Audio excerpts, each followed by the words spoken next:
আজকে Durand cup অভিযান শুরু করতে চলেছে মোহামেডান স্পোর্টিং। অন্যদিকে ইস্টবেঙ্গল কিন্তু তাদের 6 বিদেশির কোটা কমপ্লিট করে ফেললো। ফুটবলে বেশ কিছু ইনফরমেশন রয়েছে, সেই সব ইনফরমেশন দেওয়ার জন্যই আজকের এই ভিডিও।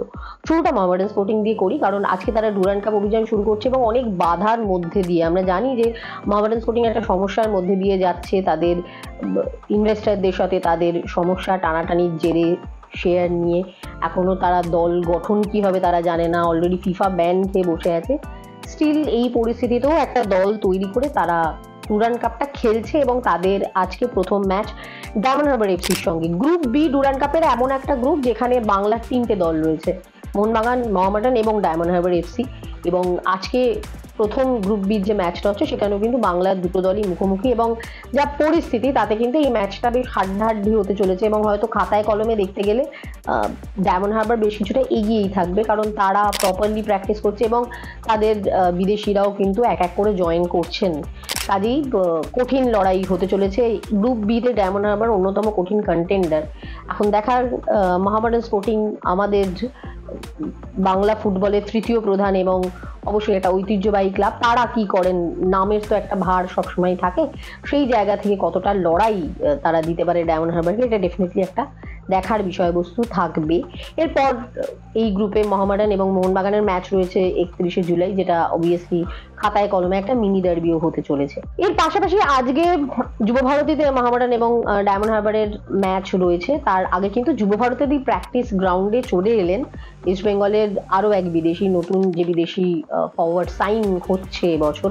হচ্ছে কথাটা এই জন্য বলছি কারণ এখনো পর্যন্ত তো অফিসিয়াল অ্যানাউন্সমেন্টটা আসেনি, বাট এটা আর ওই আসার অ্যানাউন্সমেন্টটাই আসার অপেক্ষা, আর কিছু বাকি নেই। কারণ গতকাল রাত্রিবেলায় চলে এসেছেন ইস্ট বেঙ্গলের নতুন মরক্কান ফরওয়ার্ড হামিদ এহদাদ, এবং তাকে রিসিভ করতে অ্যাজ ইউজুয়াল প্রচুর ইস্ট বেঙ্গল সমর্থক গতকাল এয়ারপোর্টে উপস্থিত ছিলেন। সেসব ছবি আমরা সবাই দেখেছি। এবং আজকে ইস্ট বেঙ্গলের সিনিয়র টিমের প্র্যাকটিস ছিল যুবভারতীর প্র্যাকটিস গ্রাউন্ডে 4টে থেকে, এবং সেখানেও কিন্তু এই ফুটবলার উপস্থিত হন।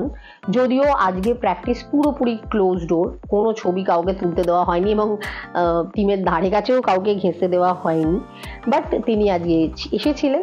কি করেছেন বা করেননি তার ডিটেলস হয়তো পরে পাওয়া যাবে, বাট এখনো পর্যন্ত এটুকু বলা যায় যে প্র্যাকটিসে তিনি উপস্থিত ছিলেন।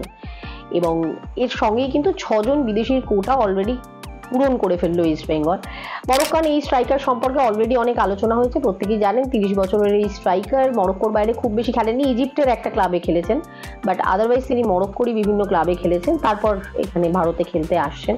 মরক্কো থেকে লাস্ট কয়েক বছর বেশ কিছু ফুটবলার এসেছে আইএসএল এর মঞ্চে, যার মধ্যে নোয়া সাদোই হন বা আলাদিন আজারে যথেষ্ট ছাপ রেখেছেন। তো ন্যাচারালি মরক্কান ফুটবলারদের থেকে একটা এক্সপেকটেশন তো তৈরি হচ্ছেই, এবং সেই ধারা বজায় রেখে এই ফুটবলারদের থেকেও অনেকটাই এক্সপেকটেশন থাকবে ইস্ট বেঙ্গল সমর্থকদের এবং অবশ্যই কোচ অস্কার ব্রুজোরও। কারণ আমরা জানি যে আরেক স্ট্রাইকার ইস্ট বেঙ্গলের দিয়ামান্তাকস লাস্ট ইয়ার থেকে খেলছেন। দিয়ামান্তাকসের পাশেই এই ফুটবলারকে খেলানোর ভাবনা অস্কারের রয়েছে, কিন্তু অস্কার দিয়ামান্তাকসের ওপর একার উপর খুব বেশি ভরসা করতে পারছিলেন না বলেই আরো একজন স্ট্রাইকারকে চেয়েছিলেন। তো সেই জায়গা থেকে এই ফুটবলারের আশা যখন শুধুমাত্র সমর্থকরা নয়, অবভিয়াসলি অস্কার ব্রুজোরও একটা বাড়তি প্রত্যাশা এই ফুটবলারের থেকে থাকবে। তো দেখা যাক কি পারফরমেন্স আসে, কি কতটা সেই প্রত্যাশা পূরণ করতে পারেন হামিদ এহদাদ, সেদিকে তো ডেফিনেটলি আমাদের প্রত্যেকেরই নজর থাকবে। একই সঙ্গে এখান থেকে একটা বিষয় আমার মনে হয় বেশ কিছুটা স্পষ্ট হয়ে উঠছে, যেটা নিয়ে টানাপোড়েন অনেকদিন ধরে চলছে, যে আইএসএল হবে কি হবে না। এই মুহূর্তে কিন্তু দাঁড়িয়ে এটা খুব স্পষ্টই হয়ে যাচ্ছে যে আইএসএল এর প্রস্তুতি মোটামুটি নেওয়া শুরু হয়ে গেছে। কারণ যদি আমরা দেখি ডুরান্ড কাপ 23শে অগস্ট শেষ হয়ে যাওয়ার পর যদি আইএসএল না হতো তাহলে আর কিছু তেমন নেই ক্যালেন্ডার ওয়াইজ। তো তার সত্ত্বেও যখন টিমগুলো তাদের বিদেশিদের নাম ঘোষণা করছে এবং অনুশীলন করছে, তো সেক্ষেত্রে ডেফিনেটলি তাদের কাছে একটা গ্রিন সিগন্যাল আছে, এটা ভাবা যেতে পারে।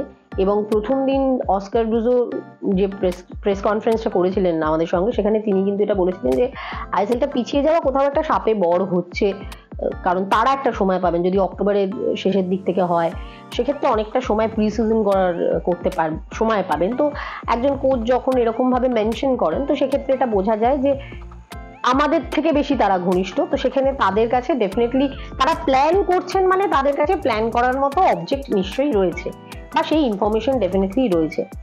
আর সেরকম ভাবেই কিন্তু মোহনবাগানের বিদেশিরাও এক এক করে আসতে শুরু করবেন 1 তারিখ থেকে, যেটা জানার। এবং মাঠ এখনো পর্যন্ত হ্যান্ডওভার হয়নি। মাঠ হ্যান্ডওভার হলে মোহনবাগানের সিনিয়র টিমটা অলরেডি প্র্যাকটিস করা শুরু করে দিয়েছে, বিদেশিরাও আস্তে আস্তে যোগ দিয়ে দেবেন এবং হোসে মলিনারও 1 তারিখ ভোরবেলা সম্ভবত আসার কথা। সম্ভবত এই জন্য বলছি, এখনো টিকিটটা পাঠানো হয়নি যেটুকু জানি, সেই কারণে। এবং মোহনবাগানে তো এএফসিরও খেলা রয়েছে। তো কোথাও একটা এইগুলো থেকে একটা জিনিস বোঝা যাচ্ছে যে আইএসএলটা নিয়ে যতটা অনিশ্চয়তা আমরা এই মুহূর্তে দাঁড়িয়ে দেখতে পাচ্ছি, ততটা হয়তো নেই। কাজটা এগিয়ে রাখছেন এআইএফএফ এবং এফএসডিএল এর লোকজন, এটুকু মোটামুটি পরিষ্কার। কারণ এআইএফএফ প্রেসিডেন্ট কল্যাণ চৌবে কদিন আগেই এটা জানিয়েছেন যে অবভিয়াসলি এই টুর্নামেন্টটা হবে, সেটা ডেট হয়তো এদিক ওদিক হতে পারে, কারণ এটার সঙ্গে অনেকে যুক্ত রয়েছেন। প্রত্যেকের কথা ভেবেই টুর্নামেন্টটা ডেফিনেটলি হবে এবং একটা নেগোসিয়েশনও হবে।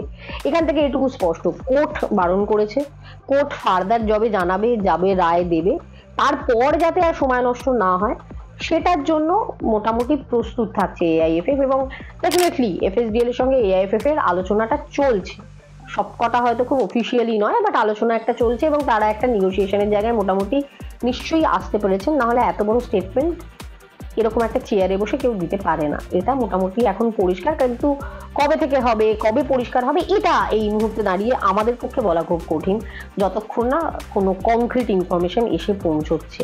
ভারতীয় দলের কোচের ঘোষণা নেক্সট উইকেই হয়ে যাওয়ার কথা, এবং যিনি কোচ হয়ে আসুন না কেন তার পরীক্ষাও খুব তাড়াতাড়ি হয়ে যাওয়ার একটা সম্ভাবনা রয়েছে। কারণ সম্ভবত 29শে অগস্ট থেকে ভারত একটা টুর্নামেন্ট খেলবে, যেটা স্কেডিউল ছিল না।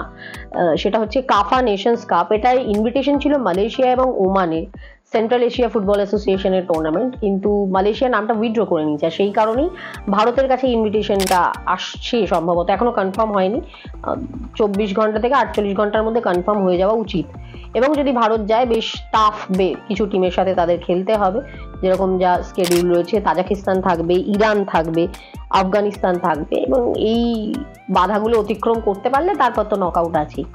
তো ডেফিনেটলি যিনি কোচ হয়ে আসুন না কেন তার কাছে এটা একটা প্রাথমিক পরীক্ষা হয়ে যাবে, এবং অবশ্যই ভারতীয় দলের কাছেও একটা সুযোগ হবে। কারণ বহু দিন হয়ে গেল ভারতীয় দল জয়ের মুখ দেখেনি, মানোলো মার্কোয়েজের কোচিংয়ে তো নয় সেই অর্থে। তো সেই জায়গা থেকে অনেক টানাপোড়েন চলছে, এবং এই অ্যানাউন্সমেন্টটা অনেক দিন ধরেই পেন্ডিং পড়ে রয়েছে।